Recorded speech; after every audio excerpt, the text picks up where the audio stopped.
Yes, good morning all of you. तो आगे next topic start करते हैं। वैसे ये एप्टीट्यूड का पार्ट है।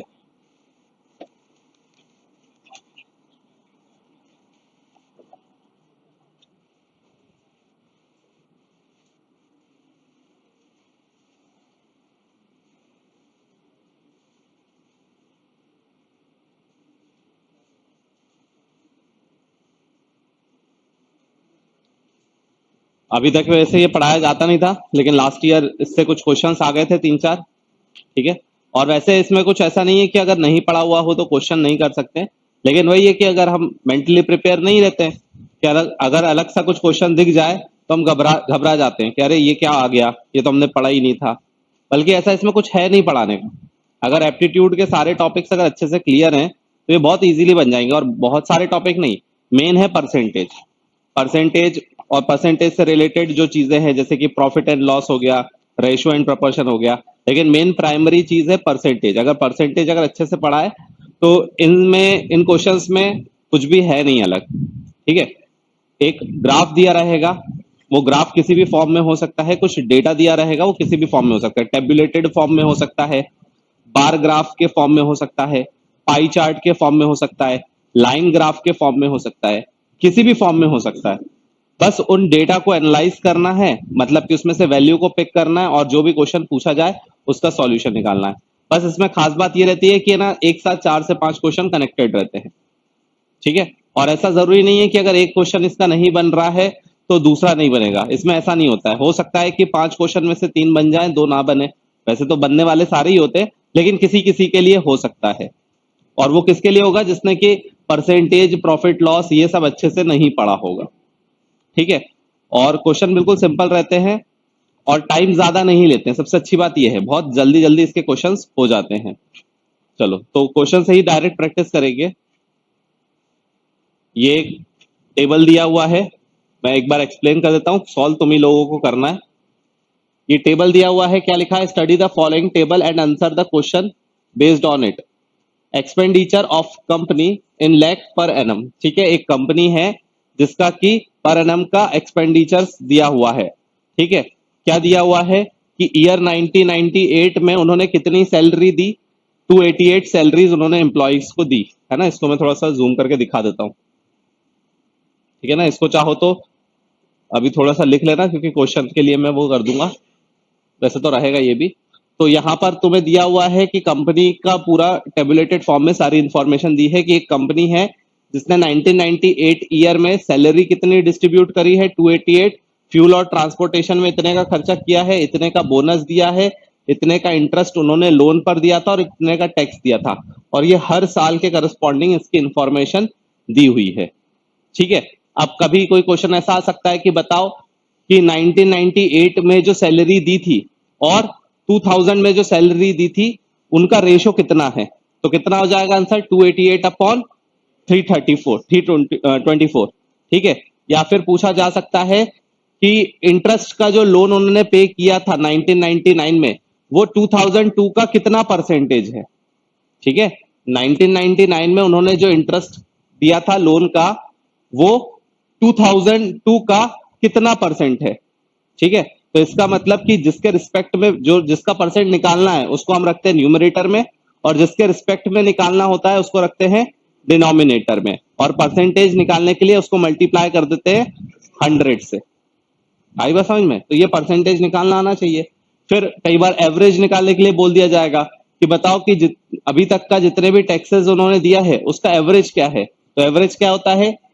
A plus B plus C plus D plus E divide by number of terms, मतलब 5।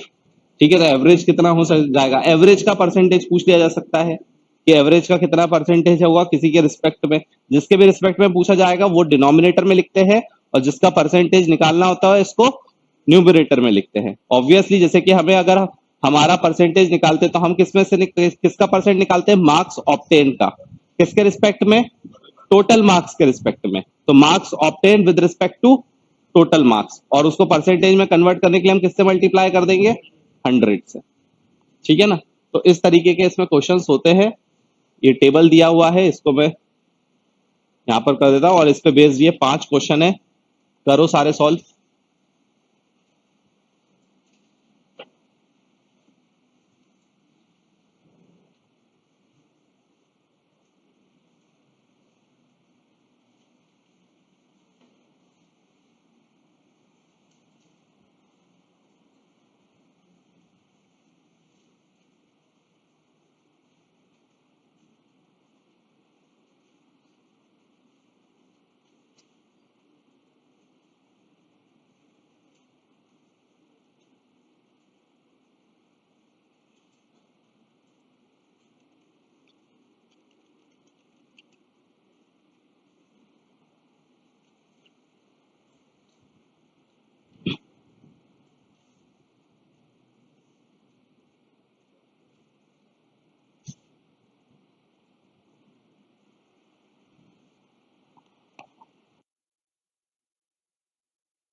फर्स्ट का आया, कितना आ रहा है? D C D.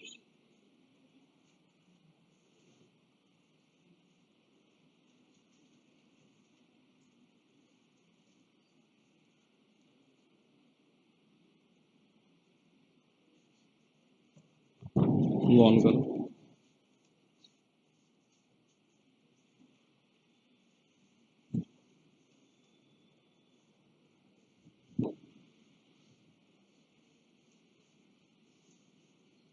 पीछे गेट बंद कर दो, गेट बंद कर दो पीछे का।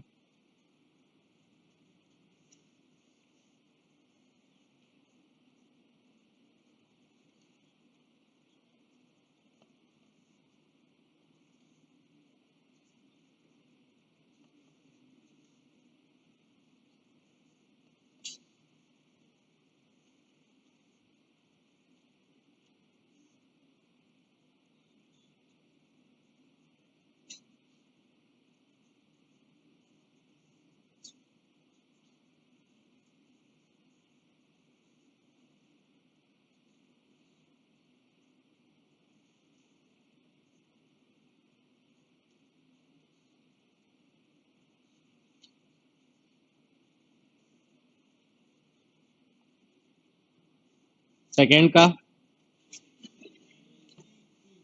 सी ए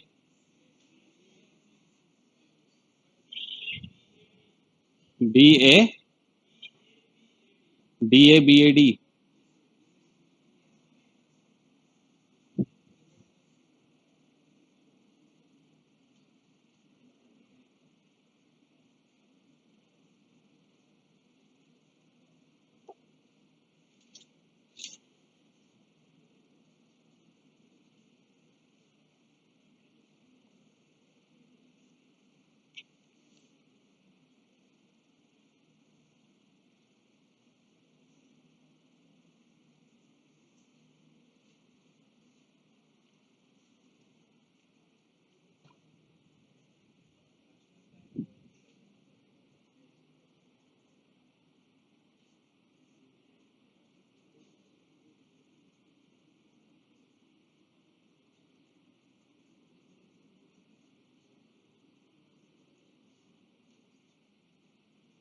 देखो फर्स्ट क्वेश्चन में क्या बोला गया है, पीछे तक दिख रहा है क्वेश्चन सबको?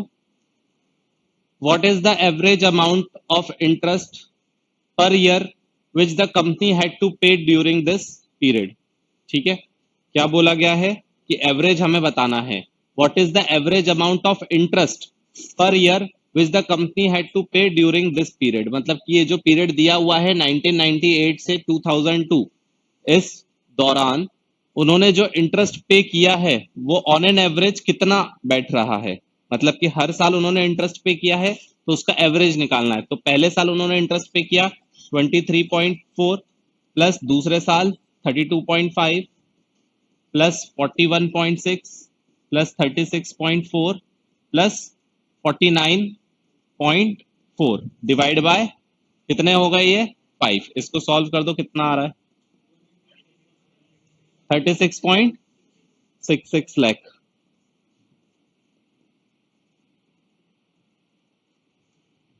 चेक कर लो, सबका यही आ रहा है सॉल्व करने पर 36.66।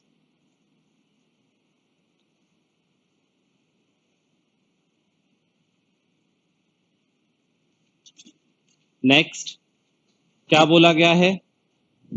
The total amount of bonus paid by the company during the given period. ठीक है, टोटल जो बोनस पे किया है, बोनस कितना पे किया है, बोनस पे किया है ये पूरा, इसका टोटल। ठीक है, is approximately what percent of the total amount of the salary during this period. और ये टोटल हो गई सैलरी, आपको क्या निकालना है? परसेंटेज निकालना है। तो किसका परसेंटेज निकालना है? Total amount of bonus. तो न्यूमरेटर में क्या आएगा? Total amount of bonus. तो बोनस कितना हो गया? बोनस हो गया 3 plus 2.52 plus 3.84 plus 3.68 plus 3.96 divide by किसके रिस्पेक्ट में परसेंटेज निकालना है? टोटल सैलरी, तो टोटल सैलरी कितनी हो गई 288 प्लस 342 प्लस 336 प्लस 420, कोई सा छूटा तो नहीं, 324 प्लस 324, इसको परसेंटेज में कन्वर्ट करना है तो मल्टीप्लाई बाय 100, इसको सॉल्व कर दो आंसर आ जाएगा। कितना आ रहा है, मतलब लगभग लगभग 1% के बराबर ना। कर लो सॉल्व, जिसने नहीं किया उस करो जल्दी से।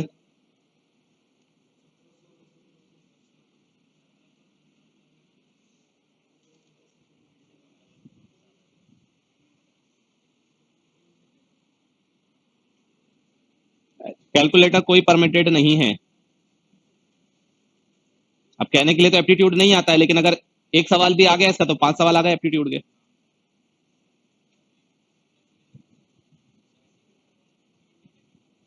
क्या 1700 अपॉन 1710, हाँ तो वो अप्रोक्सीमेशन निकाल देंगे, एग्जैक्ट आंसर नहीं आ रहा है तो अप्रोक्सीमेटली निकाल दोगे। 0.1% आ रहा है, 1700 1700 बाय 1710, तो ये 0.1% हो ही नहीं सकता, ये लगभग लगभग बराबर है ना। हाँ 1% की अप्रोक्सीमेशन आएगा, अप्रोक्सीमेटली आएगा, एग्जैक्ट नहीं आएगा। अब अगर ये देखोगे तो ऑन एन एवरेज ये पूरा का पूरा कैंसिल ही हो जाएगा, ठीक है ना। 1% से बिल्कुल थोड़ा सा कम बोल सकते हो, 0.999, ठीक है, लेकिन 0.1% तो बहुत छोटा हो गया, ठीक है। Next third, total expenditure on these item in 1998, company ने जो टोटल खर्चा किया है 1998 में, approximately what percent of the total expenditure in 2002, वो 2002 के रिस्पेक्ट में कितना परसेंटेज है। तो अब हमें परसेंटेज किसका निकालना है, 1998 वाले का। और खर्चा सब कुछ होता है, salary, bonus, interest, loan, taxes, इन सबका एडिशन, ये सारा कंपनी का खर्चा है। जो सैलरी दे रही है वो भी उसका खर्चा ही है कंपनी का। तो क्या हो जाएगा, टोटल खर्चा कितना है 1998 में, 288 रुपीज की उसने सैलरी दी, ट्रांसपोर्टेशन में उसने 98 रुपीज दिए, बोनस में 3 रुपए दिया, इंटरेस्ट दिया 23.4 का और टैक्स दिया 83 का। ये उसने खर्च किया कितना 1998 में। हमें इसका परसेंटेज निकालना है किसके रिस्पेक्ट में, 2002 के रिस्पेक्ट में। तो डिनोमिनेटर में क्या आएगा, 2002 का खर्चा, मतलब कि 420 plus 142 plus 3.96 plus 49.4 plus 98 multiply by 100। कर लो सॉल्व।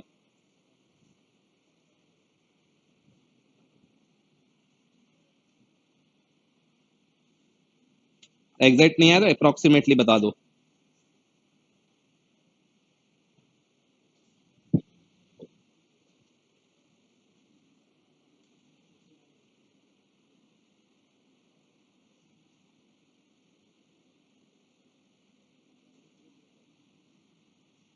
एप्टीट्यूड में और कुछ पढ़ो कि नहीं पढ़ो, लेकिन 2-4 चैप्टर है जो बिल्कुल पढ़ना ही है, percentage, profit and loss, time and work, ये 3-4 चैप्टर तो पढ़ना ही है, उसके बिना तो जाना ही नहीं है।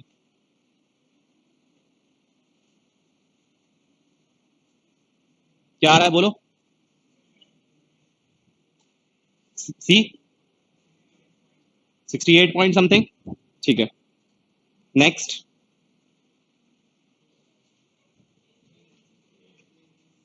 The total expenditure of a company over these items during the year 2000, 2000 में टोटल कितना खर्चा हुआ, बस खर्चा निकालना है, टोटल एक्सपेंडिचर, कोई परसेंटेज वगैरह कुछ भी नहीं, ठीक है। तो 2000 का समेशन कर दो, 324 प्लस 101 प्लस 3.84 प्लस 41.6 प्लस 74, कितना आ रहा है, कौन सा, ए,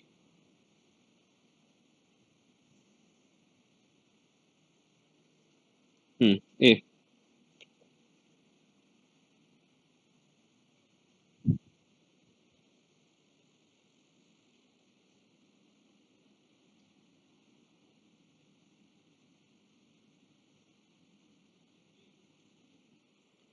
नेक्स्ट,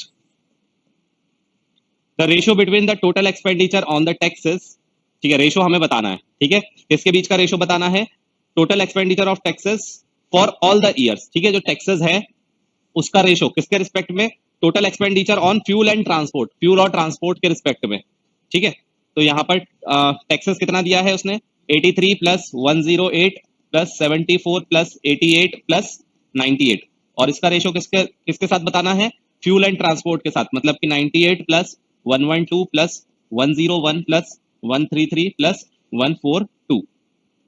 कितना आ रहा है?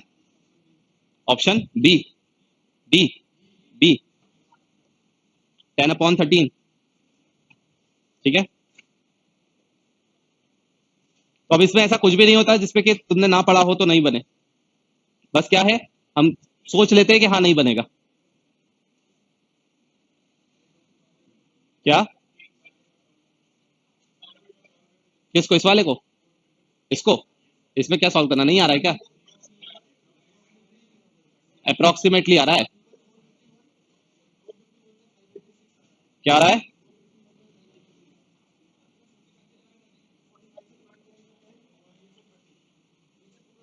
हाँ मतलब अप्रोक्सीमेटली आ रहा है वो, एग्जैक्ट नहीं आ रहा है। अप्रोक्सीमेटली 45 से डिवाइड कर दो। कौन से वाले में? थर्ड वाले में? सब में अप्रोक्सीमेशन से ही करो। देखो यहाँ पर अगर तुमको कंफर्म पूरा सॉल्व करने की जरूरत नहीं होती है। अगर तुमने न्यूमरेटर और डिनोमिनेटर देख लिया और अगर दिख रहा है यहाँ पर कि पॉइंट में आंसर नहीं है, तो वो दिख जाता है कि टोटल कितना परसेंटेज में जाएगा अप्रोक्सीमेशन से। अब जैसे कि वहां पर अब पूरा सॉल्व करने की जरूरत थोड़ा ना थी। अब जैसे कि दिख गया कि 1700/1710 है, तो अब यहाँ पर दिख रहा है ये ऑलमोस्ट क्या है, 1 के इक्वल है। अब ऑप्शन क्या दिया है? 0.1, 0.5, 1 और 1.25। तो ये दिख रहा है कि यहाँ पर अगर ये कैंसिल करेंगे तो ये 1 के नियर 0.99 के नियर जाएगा। 1 से थोड़ा सा छोटा है ये, क्योंकि डिनोमिनेटर क्या है, बड़ा है और ये छोटा है। मतलब 1 से थोड़ा सा छोटा होगा, लेकिन 1 से छोटे में कितना दिया है आंसर? 0.5। 0.5 मतलब आधा, और 0.1 मतलब 1/10 पार्ट। तो ये ना ही आधा है, 1710 का ये आधा भी नहीं है। और जब आधा नहीं है तो 1/10 पार्ट कहाँ से होगा? तो इसका मतलब मोस्ट अप्रोप्रिएट क्या हो जाएगा? 1 हो जाएगा। तो पूरा, और इसीलिए ही उन्होंने एग्जैक्ट आंसर नहीं दिया, ताकि तुम लोगों का टाइम बचे। उन्होंने एग्जैक्ट आंसर क्यों नहीं दिया? क्योंकि पता है कि कैलकुलेटर से करने में टाइम लग जाएगा, कैलकुलेटर अलाउड नहीं है। और अगर कॉम्पिटेटिव एग्जाम में अगर सवाल पूछा जाएगा तो एग्जैक्ट आंसर निकालने में टाइम लग जाएगा। तो समझदार इंसान वो है जो इसको बिना सॉल्व करे अप्रोक्सीमेशन निकाल ले। ठीक है ना? तो अप्रोक्सीमेशन निकालना मतलब कि ये तो आसान है। तो हम यहाँ पर अब इसमें क्या आ रहा है बताओ, इसका टोटल करने पर क्या आ रहा है? न्यूमरेटर और डिनोमिनेटर का क्या आ रहा है? क्या आ रहा है? 400, 495.4, 713, 7/73। एक जना बोलो, कोई एक जना बोलो। 713.33 या 36 है ना, जो भी रहा होगा। तो अब अगर हम यहाँ पर देखें तो दोनों में आधे से ज्यादा का डिफरेंस है। अगर मैं 700 का आधा बोलूंगा तो लगभग लगभग कितना होगा? 350 होगा। मतलब ये किसके ऊपर जाएगा? 50% के ऊपर जाएगा। तो 50% के ऊपर चलो चार ऑप्शन। अब यहाँ पर ये बहुत नियर दिया है, तो अब यहाँ पर तुम्हें एक एक दो बार डिवाइड करना पड़ेगा। यहाँ पर क्या दिया है? यहाँ पर बहुत नियर दिया है। अगर यहाँ पर डिफरेंस ज्यादा होता, अगर यहाँ पर डिफरेंस ज्यादा होता तो निकल जाता। जैसे कि यहाँ पर डिफरेंस ज्यादा है, तो यहाँ पर एक आध दो बार डिवाइड कर दो। क्या? हाँ वैसा कर सकते हैं कि अप्रोक्सीमेटली इसको क्या मान लो, इसको न्यूमरेटर वाले को 500 के बराबर मान लो और इसको 700 के बराबर मान लो, और मल्टीप्लाई बाय कितना कर दिया? 100। ठीक है, तो अप्रोक्सीमेटली आ जाएगा। ठीक है। क्या? किसका? फिफ्थ वाले का क्या बोल रहे हो?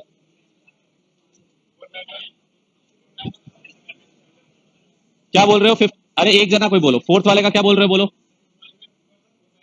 451.586 है ना? तो इसको लगभग लगभग 450 और इसको 490 के अप्रॉक्स मान के सॉल्व करो। सॉरी 5, सॉरी 5, 450 डिवाइड बाय 5, 590 के अप्रॉक्स मान के सॉल्व करो। 585। अब अप्रोक्सीमेटली डिवाइड कर दो बस। अरे पॉइंट में क्यों निकाल रहे हो जब रेशो में आंसर दिया है? अरे पॉइंट में जाना ही क्यों है? हमें रेशो निकालना है ना। पॉइंट में क्यों निकाल रहे हो जब हमें रेशो निकालना है? हाँ, नहीं ना, पॉइंट नहीं है वो, रेशो है। ठीक है, चलो आगे बढ़ते। नेक्स्ट।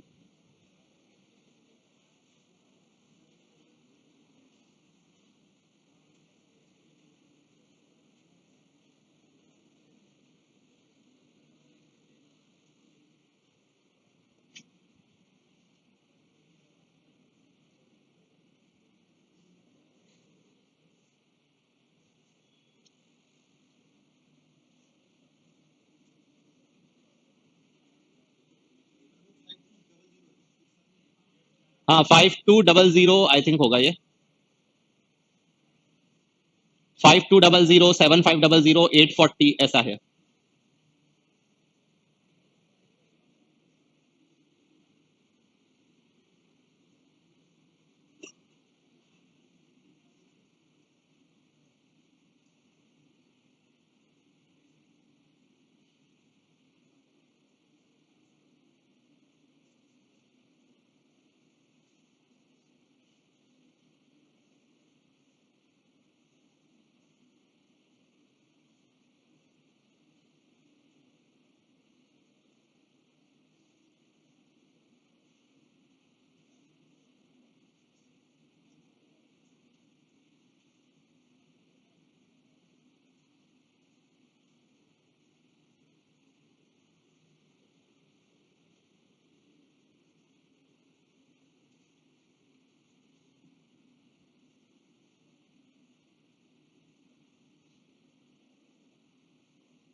वो 5200 720 8500 980 इस तरह से दिया हुआ है डेटा।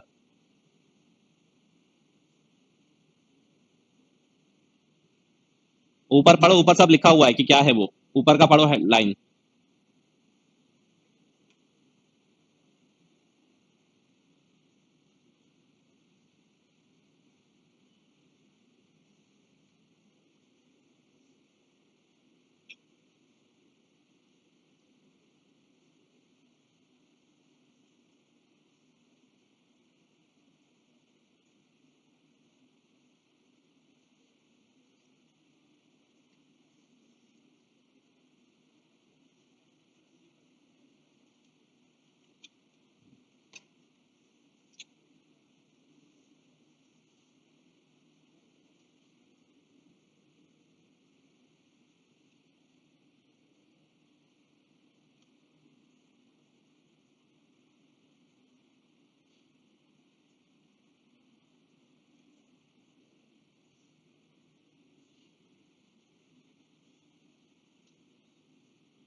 आंसर बोलो।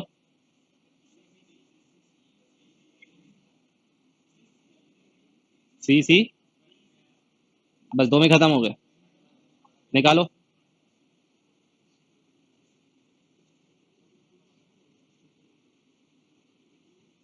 Yes, app means appeared candidate and दूसरा जो लिखा है वो लिखा है क्वालिफाइड।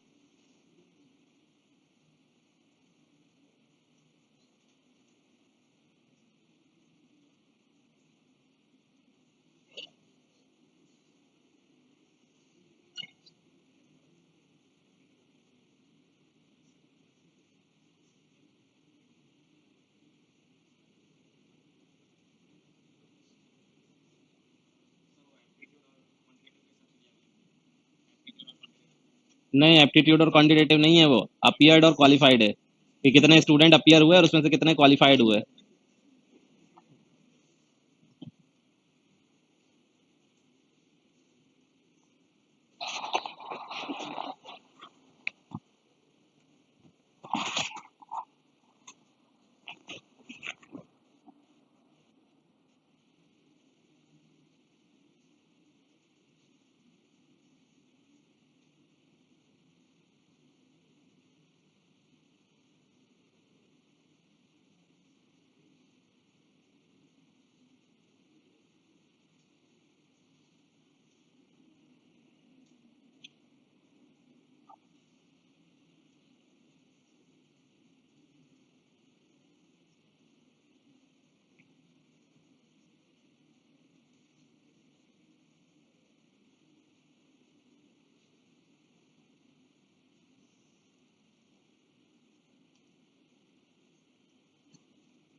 कहीं कोई टाइपिंग मिस्टेक नहीं है, सही से पढ़ के सॉल्व करो।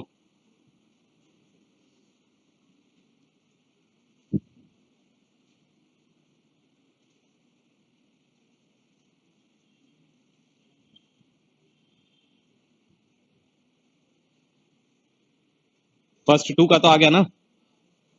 क्या है? Total number of candidate qualified. देखो यहाँ पर क्या बोला गया है, ये टेबल दिया है, इसमें ये स्टेट्स के बारे में दिया हुआ है MNPQR, और 1997 में कितने अपीयर्ड हुए थे और कितने उसमें से क्वालिफाई हुए हैं। ठीक है, ऐसे हर साल के बारे में दिया हुआ है।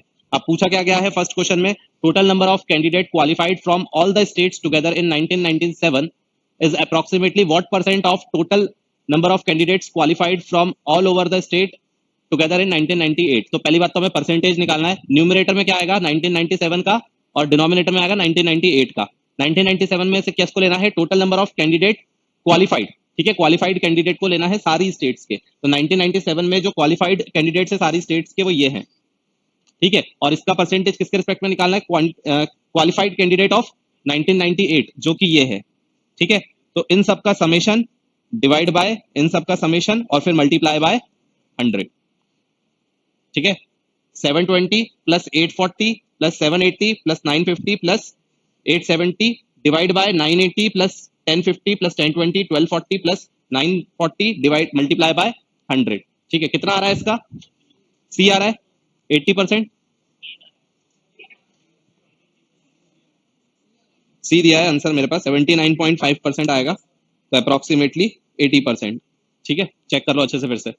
फिर नेक्स्ट में क्या पूछा गया है, what is the average candidate who appeared from state Q during the given years. State Q में, स्टेट क्यू कौन सी है, स्टेट क्यू ये है, ठीक है। और उसके क्या बोला गया है, अपीयर्ड कैंडिडेट्स, ठीक है, उनका एवरेज। तो अपीयर्ड कौन कौन से हैं, अपीयर्ड है कौन सा,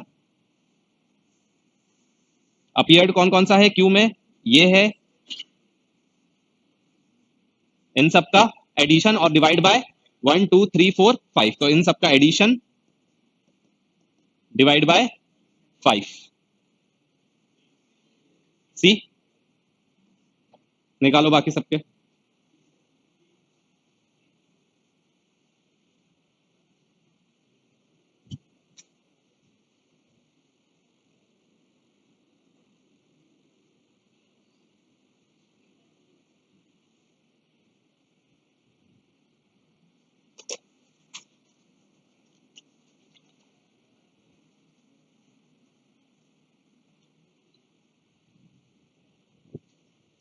अब देखो थोड़ा समझदारी से करना पड़ेगा अगला क्वेश्चन। क्या बोला गया है, in which of the given year the number of candidates appeared from state P has maximum percentage of qualified candidates. ठीक है, हमें ये बताना है कि in which of the given year, ऐसे कौन से सन में the number of candidate appeared from state P, the number of candidate appeared from state P has maximum percentage of qualified candidate, सबसे ज्यादा परसेंटेज क्वालिफाइड कैंडिडेट के हैं, हमें ये पता करना है कौन से सन में है। ठीक है, तो थोड़ा सा समझना पड़ेगा कि यहाँ पर 6,400 में से 780 क्वालिफाइड है, तो थोड़ा सा अप्रोक्सीमेशन भी इसमें लगाते हुए चलो। अब अगर यहाँ पर हम देखें तो 9,750 अपीयर्ड हैं और सिर्फ 1,250 क्या है, क्वालिफाइड है, जो कि बहुत कम है, लगभग लगभग 10-15% के आसपास है ना, 12% के आसपास समझ लो ये, क्योंकि ये लगभग लगभग 1,000 ही हो गया, तो ये लगभग कितना हो गया, 12%। ठीक है ना, तो एग्जैक्ट सॉल्व करने की जरूरत नहीं, थोड़ा सा ऑब्जर्वेशन करो। यहां पर अगर देखा जाए तो ये 8,000 में से 1,000 है। ठीक है, 8,000 में से 1,000 है, मतलब लगभग समझ लो, हम समझ सकते हैं कितना, 10-15% बोल सकते हैं, 8%, 8 है ना, 10-12%, 13% आ रहा है। हाँ, तो 10 से 15% के आसपास ये हो गया, तो ये भी 12%, ये भी 12-13% हो रहा है। ठीक है, यहां पर अगर हम देखें 7,800, मतलब लगभग लगभग 8,000, 8,000 में से 900, ये भी 11% हो रहा है ना। तो यहां पर अगर ये देखा जाए तो ये दोनों तो लगभग लगभग कम हो गए, ये थोड़ा सा फिर भी ज्यादा आ रहा है, तो ये दोनों तो आउट हो गए। उसके बाद अगर हम इसमें देखें तो ये लगभग 9,000 है, और 9,000 में से 1,000, तो 9,000 में से 1,000 और 10,000 में से 1,200, ये ज्यादा ही होगा, मतलब कि ये फिर से क्या हो गया, आउट हो जाना चाहिए, है ना। देख लो जरा एक बार, 9,000 में से 1,000, वहां पे अपीयर्ड भी कम हुए हैं, ये एक बार थोड़ा सा चेक कर लेना। ठीक है, और ये कितना था, ये 6,500 में से 8,000, ये थोड़ा सा ज्यादा हो सकता है ना, ये थोड़ा सा ज्यादा हो सकता है, तो इसको थोड़ा चेक कर लो, और ये इन दोनों को कंपेयर कर लो बस। 1997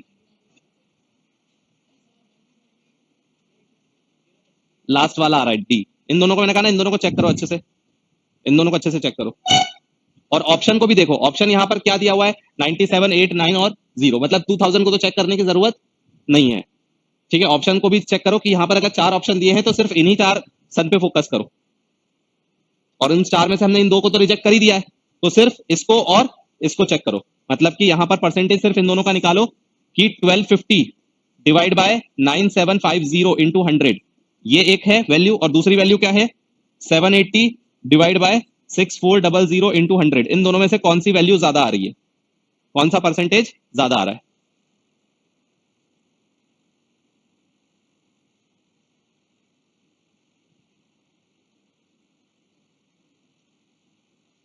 क्वालिफाइड जहां कहां है ज्यादा, क्वालिफाइड कहां है, ये 6,000 है और ये 780 है, अपीयर ज्यादा है, क्वालिफाई कम है, ये 8,800 है, ये 1020 है, ये भी कम है। ये अपीयर्ड कितने, 7,000 है और 890 क्वालिफाइड है, अपीयर्ड ज्यादा है, क्वालिफाइड कम है, बहुत कम है। नंबर ऑफ जीरोस तो काउंट करो पहले,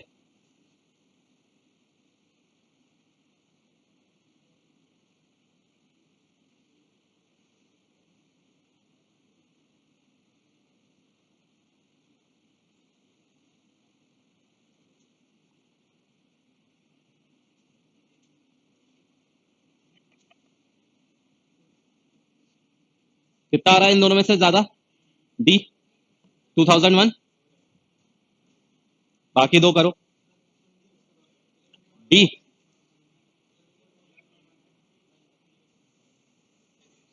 अब यहाँ पर देखो बहुत नियर है ऑप्शन, यहाँ पर ऑप्शन बहुत क्लियर है, पूरा कैलकुलेशन करना पड़ेगा, ठीक है। What is the percentage of candidates qualified from state N. अब देखो स्टेट एन के क्या बोला गया है, qualified candidate over the candidates appeared from the state N together, जितने भी अपीयर्ड हैं उसके रिस्पेक्ट में, ठीक है। हाँ तो स्टेट एन कौन सा हो गया ये, उसके क्वालिफाइड कौन कौन से हो गए, 840 plus 1050 plus 920 plus 980 plus 1020 divide by 7500 plus 9200 plus 8450 plus 9200 plus 8800 into 100, क्या रहा है डी।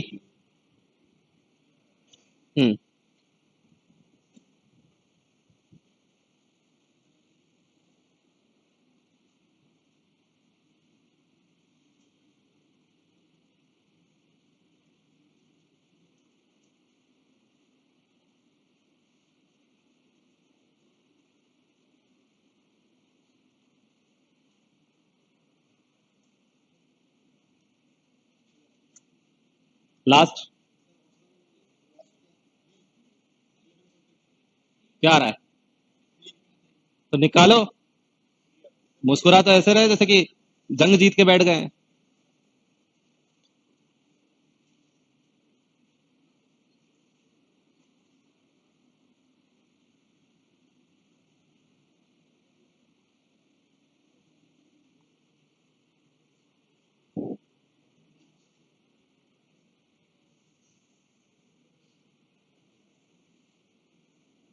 लास्ट में क्या बोला गया है, the percentage of total number of qualified candidate to the total number of appeared candidate in the state among all the 5 state in 1999। तो 99 क्या, तो यहाँ पर क्या कर दोगे, क्वालिफाइड का addition divide by appeared into 100, ठीक है। परसेंटेज निकालना है किसका, क्वालिफाइड का, तो न्यूमरेटर में क्या आएगा, क्वालिफाइड किसके रिस्पेक्ट में, अपीयर्ड कैंडिडेट के रिस्पेक्ट में। तो पहले न्यूमरेटर में आएगा सारे क्वालिफाइड का एडिशन, डिनोमिनेटर में आएगा अपीयर्ड का एडिशन मल्टीप्लाई बाय 100, कब 99 का, 99 का, ठीक है। करो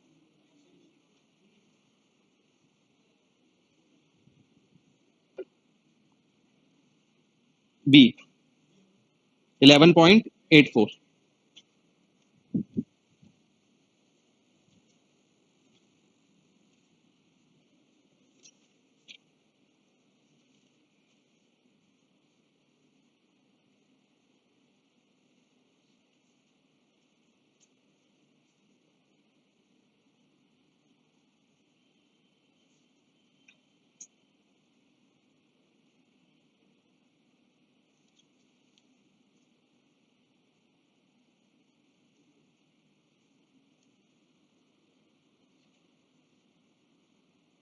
आया समझ में,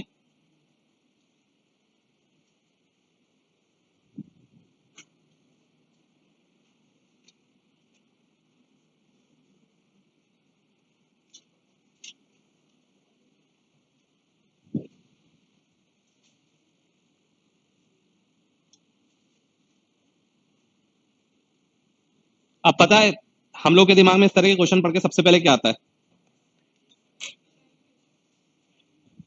इतने बड़े बड़े सवाल आ जाएंगे तो एग्जाम में कैसे होगा, टाइम लग जाएगा, इतने में तो मैथ्स के इतने सवाल हो जाएंगे, इसको तो छोड़ देना चाहिए, है ना, ये सारी चीजें दिमाग में आती है। लेकिन कभी हम दिमाग में ये सोचते कि इन क्वेश्चंस को अगर करा जाएगा तो कम टाइम में कैसे किया जा सकता है, हम ये नहीं सोचेंगे, है ना, हम इस डायरेक्शन में कभी नहीं सोचेंगे कि इस क्वेश्चन को अगर कम टाइम में करना होगा तो कैसे किया जाएगा, इस बारे में नहीं सोचना। क्यों, क्योंकि हमें तो ये सोचना कि इस क्वेश्चन में टाइम लग रहा है, ठीक है। हमें इस बारे में नहीं सोचना कि एटलीस्ट ये क्वेश्चन करने का तरीका आना चाहिए, एग्जाम में अगर कुछ नहीं बना तो ये तो करेंगे कम से कम बैठे बैठे, नहीं, हमें ये थोड़ा ना सोचना है। हमें तो ये सोचना है कि मैथ्स के 4 क्वेश्चन 5 क्वेश्चन कर लेंगे। अरे मान लो कि अगर मैथ्स नहीं बनेगा, कंप्यूटर नहीं बनेगा, इंग्लिश आता ही नहीं है, तो क्या करोगे, यही करना पड़ेगा ना बैठे बैठे, क्या करोगे, आना सब चाहिए। अब एग्जाम में डिसाइड करना पड़ेगा कि पहले कौन सा करना है बाद में कौन सा करना है। ये बोल सकते हो कि जब पूरा पेपर खत्म हो जाएगा तो हम इसको अटेम्प्ट करने के बारे में सोच सकते हैं, और ये डिसाइड करना पड़ेगा कि इसमें से भी पांचों, ऐसा नहीं है कि टाइम लेंगे, ऐसा थोड़ा है कि पांचों टाइम लेंगे। इन क्वेश्चन को पढ़ने के बाद तुम्हें ये भी समझ में आना चाहिए कि कुछ क्वेश्चन तो डायरेक्टली हो जाएंगे। प्रीवियस क्वेश्चन में अगर मैं जाऊं तो ऐसा क्वेश्चन भी है जिसमें सिर्फ एडिशन करना है, क्या करना है उसमें? उसमें कुछ नहीं करना, उन कॉलम का एडिशन करके खत्म। तो वो क्यों छोड़ना? अरे एनालाइज करो कि ये 5 क्वेश्चन अगर आ रहे हैं तो 5 छोड़ने वाले नहीं है, एक आध छोड़ने वाला हो सकता है, 2 छोड़ने वाला हो सकता है, लेकिन 3 करने वाले भी तो हैं।